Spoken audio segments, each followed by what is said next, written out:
They create the problem, and only they can provide the solution. What could go wrong? Well, everything, if it's done right. I'll explain as we explore.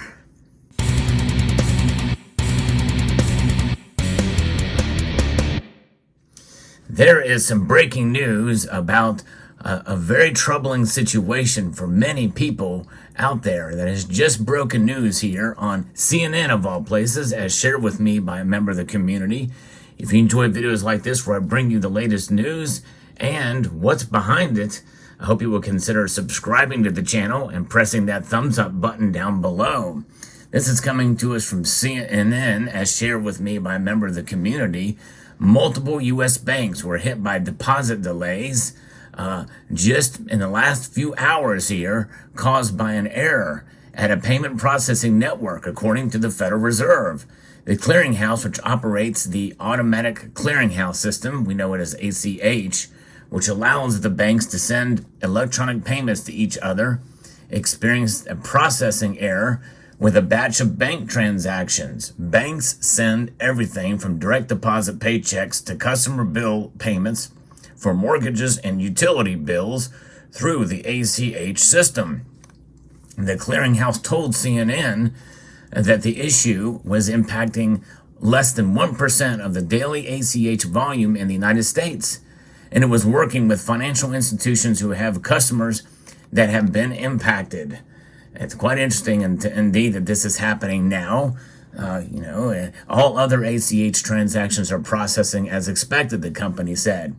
Do you know 1% is still a lot of people? In fact, maybe some of you may be experiencing problems with this right now. All other ACH transactions are still processing. Greg McSweeney, spokesperson for the clearinghouse, said that the problem was caused by a manual error and is not linked to a cybersecurity issue. That's pretty interesting, is it not? TCH is working with impacted financial institutions on the matter, McSweeney said in a statement. There has been no update on when the problem will be resolved. Of course not. The Federal Reserve alerted banks just hours ago that the problem was caused by a processing issue at ACH. The Fed had an error in a batch of payments delayed, which is delaying the processing of payments. Customers of Bank of America, Chase, U.S. Bank, Truist, and Wells Fargo reported issues on Friday morning, according to Down Detector. Some frustrated bank customers complained on social media about deposit delays. This is a pretty big deal. Many of us use automated banking, and Bank of America, where is my money? And will you be covering my bills that are due today? According to one user on X, formerly known as Twitter. Bank of America said some deposits may be temporarily delayed due to an issue impacting multiple financial institutions. All the big ones, that's for sure.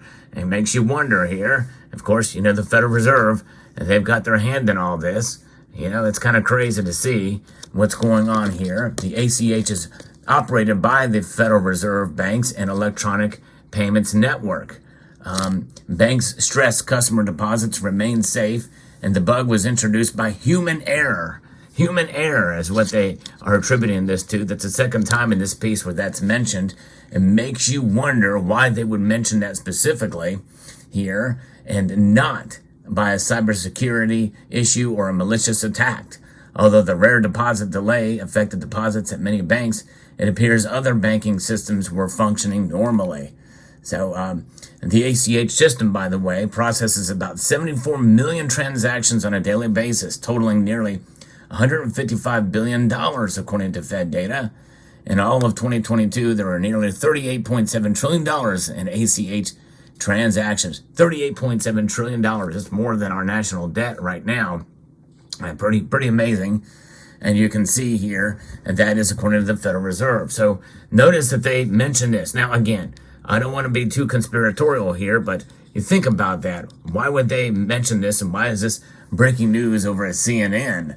It makes you wonder how this is. It's about connecting the dots here. However, again, very well could be wrong, but considering how many of our three-letter agencies and government institutions have failed us, failed us over the past couple of years, and really, for as long as they've been around, as long as bigger government has gotten, it seems to me that there's more of this type of thing. It makes you wonder. So now we go over to NPR. That's right. We're going to now referencing an article from NPR about this news. Banks are taking their time adopting FedNow, a faster way to send money. Let that sink in, folks. FedNow is the service that will allow for instantaneous transactions. And apparently, maybe the powers that be are a little bit frustrated at how slow this is going. And so this is an article from last month. Sending money from one bank to another down the street can take longer than sending a package all the way across the country. So the Federal Reserve is trying to change that with FedNow, a new, faster way to send money. But NPR's Planet Money podcast reports banks are taking their time adopting it.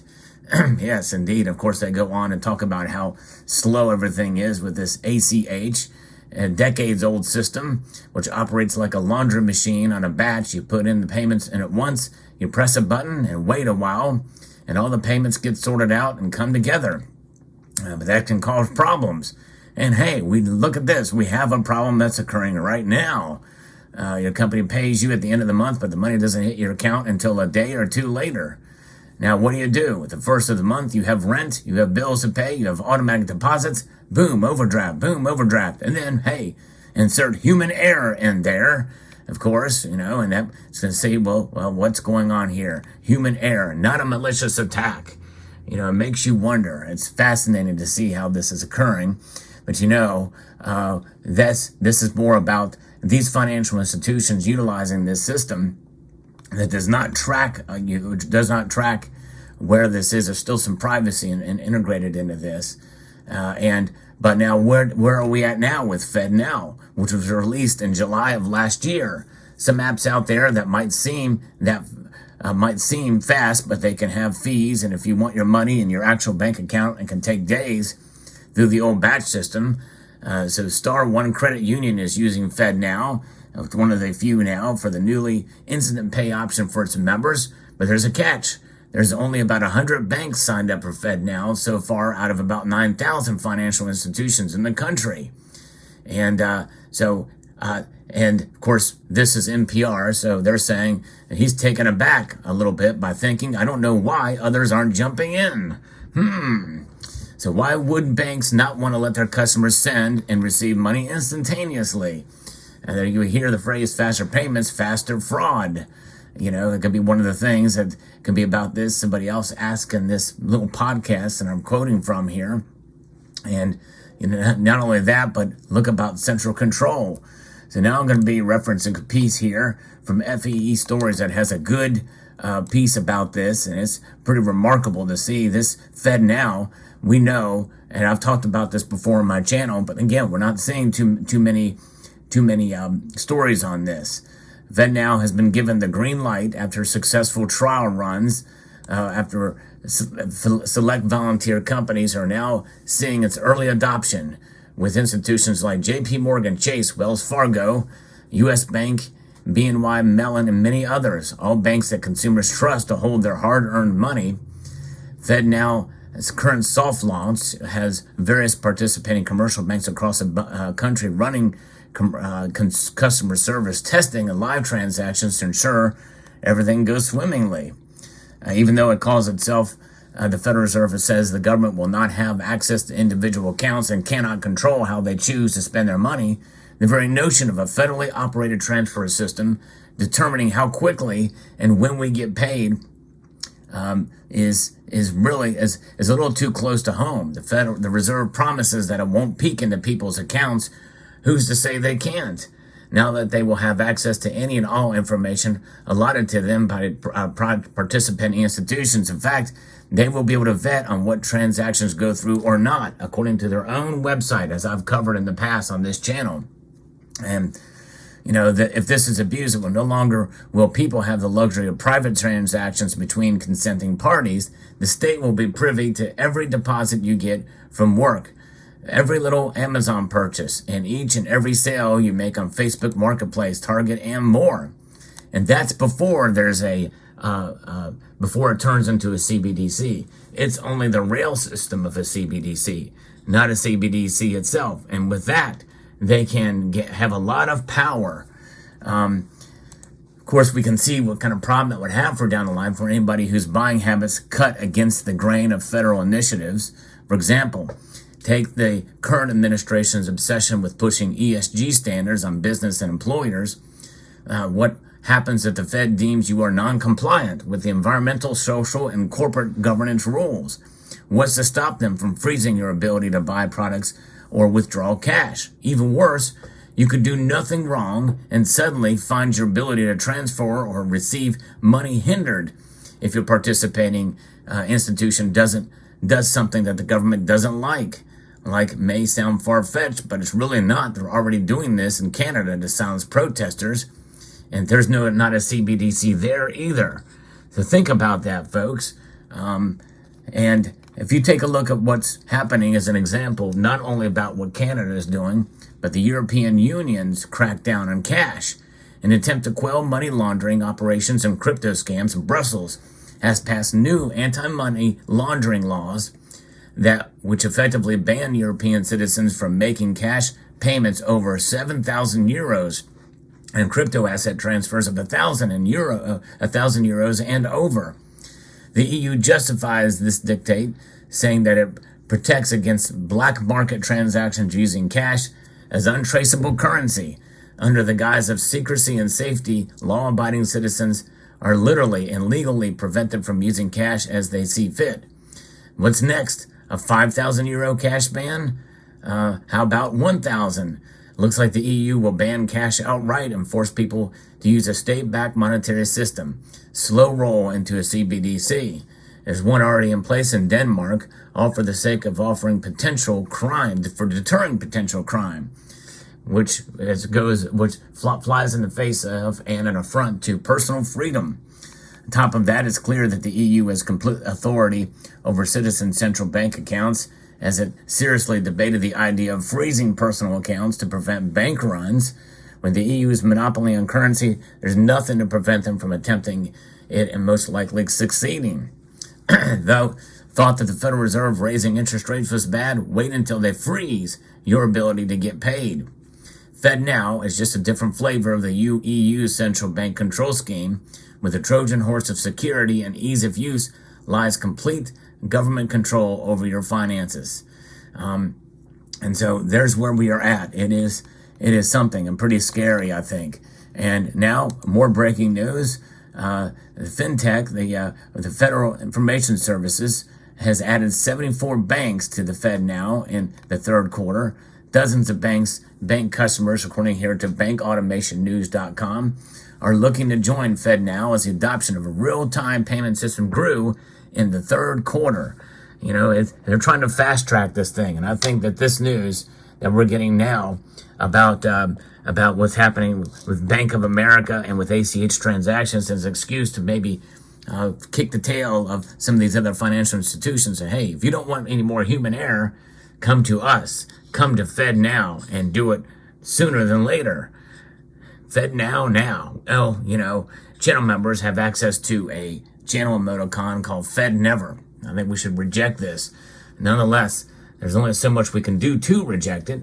Your financial institution may be moving there. Maybe it's time to think about looking into other financial institutions that are more freedom-loving and will not be partake in this because it's a slow roll, and they're frustrated by the slow roll. So what happens? Human error all of a sudden finds its way into not a cybersecurity attack.